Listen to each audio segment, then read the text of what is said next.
তিন ম্যাচ থেকে 4 পয়েন্ট নিয়ে ডি গ্রুপের সুবিধাজনক অবস্থানে আছে বাংলাদেশ। নিজেদের শেষ ম্যাচে নেপালকে হারালেই সুপার এইটের টিকিট পাবে টাইগাররা।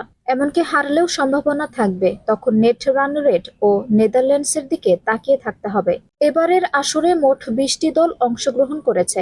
4টি গ্রুপে ভাগ হয়ে খেলছে তারা। প্রত্যেক গ্রুপ থেকে 2টি করে মোট 8টি দল খেলবে সুপার এইটে পরের পর্বের জন্য। র্যাঙ্কিং এর ভিত্তিতে আসর শুরুর আগে প্রত্যেক গ্রুপ থেকে 2টি করে দল বাছাই করে নাম দিয়ে রেখেছিল আইসিসি।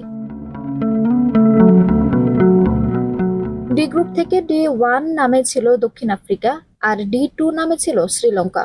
দক্ষিণ আফ্রিকা ইতোমধ্যেই সুপার এইটে কোয়ালিফাই করায় ডি-1 হিসেবে খেলবে তারা।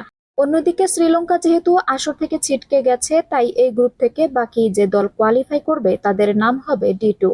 অর্থাৎ যত পয়েন্ট নিয়ে সুপার এইটে কোয়ালিফাই করুক বাংলাদেশ, তারা ডি-2 হিসেবেই পরের পর্বে যাবে। সুপার এইটের 8 দলকে আবার 2 গ্রুপে ভাগ করা হয়েছে। সেখানে প্রথম গ্রুপে আছে A1, B2, C1, D2। অর্থাৎ এখানে গ্রুপ 1 এ থাকবে বাংলাদেশ, যেখানে A1 হিসেবে আছে ভারত, B2 হিসেবে আছে অস্ট্রেলিয়া ও C1 হিসেবে খেলবে আফগানিস্তান। সুপার এইটে গ্রুপের প্রত্যেক দলের বিপক্ষে একটি করে ম্যাচ খেলবে দলগুলো। তাই কোয়ালিফাই করতে পারলে পরের পর্বে প্রতিপক্ষ হিসেবে ভারত, অস্ট্রেলিয়া ও আফগানিস্তানকে পাবে বাংলাদেশ। সেখানে এই 3 দলের মধ্যে অন্তত 2 দেশকে হারালেও সেমিতে যাওয়ার বড় সম্ভাবনা থাকবে। আঞ্চুম হক আরবি, টাইম নিউজ ডেস্ক।